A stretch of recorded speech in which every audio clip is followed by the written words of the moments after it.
Et alors que le monde rouvre un sommet crucial pour la planète, l'Inde dit que les pays développés doivent tenir leurs promesses et appelle à un accord équilibré, juste et équitable pour limiter le réchauffement climatique. L'Inde est considérée comme l'un des pays qui peut faire ou défaire l'accord. Alors que près de 150 dirigeants du monde, dont le Premier ministre indien Narendra Modi, sont rassemblés à Paris pour trouver un accord limitant les émissions de carbone, la priorité de l'Inde demeure la sortie de sa population de la pauvreté. Le ministre indien de l'Environnement, Prakash Javadekar, dit que le pays observe la conférence d'un œil positif et espère que le monde en développement ne sera pas oublié quand les grandes décisions seront prises. Nous allons avec une position progressiste et proactive parce que nous ne nous opposerons pas, mais nous allons proposer des choses pour assurer une croissance équilibrée et un environnement équilibré.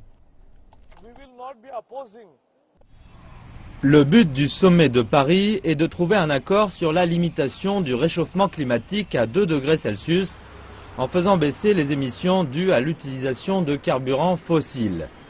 Mais l'Inde maintient que le monde développé continue d'absorber les 2/3 du charbon utilisé dans le monde et qu'il doit maintenant laisser la place aux pays en développement.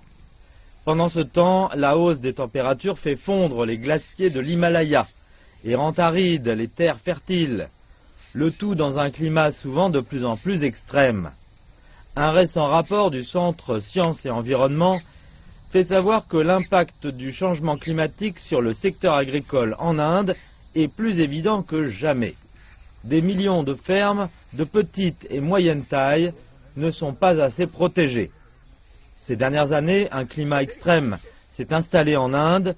Les zones touchées par ces phénomènes climatiques anormaux sont passées de 0,35 millions d'hectares en 2013 à 18,33 millions d'hectares aujourd'hui. Et tout cela a un impact massif sur l'économie de l'Inde. Plus de 60% de la population dépend directement ou indirectement de l'agriculture. Le pays contribue énormément à l'investissement dans les technologies pour les énergies renouvelables, la manufacture d'équipements et la réduction des coûts. Pas seulement, mais aussi le monde entier pourra se permettre de développer des énergies très propres. 50% des émissions de l'Inde proviennent du charbon.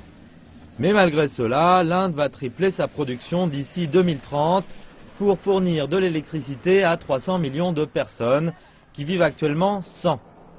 En contrepartie, l'Inde a pour objectif de produire 100 gigawatts d'énergie solaire d'ici 2022, soit 25 fois sa production annuelle. Mais le charbon demeurera la principale source d'énergie dans le pays. 1/3 des pauvres du monde vivent en Inde.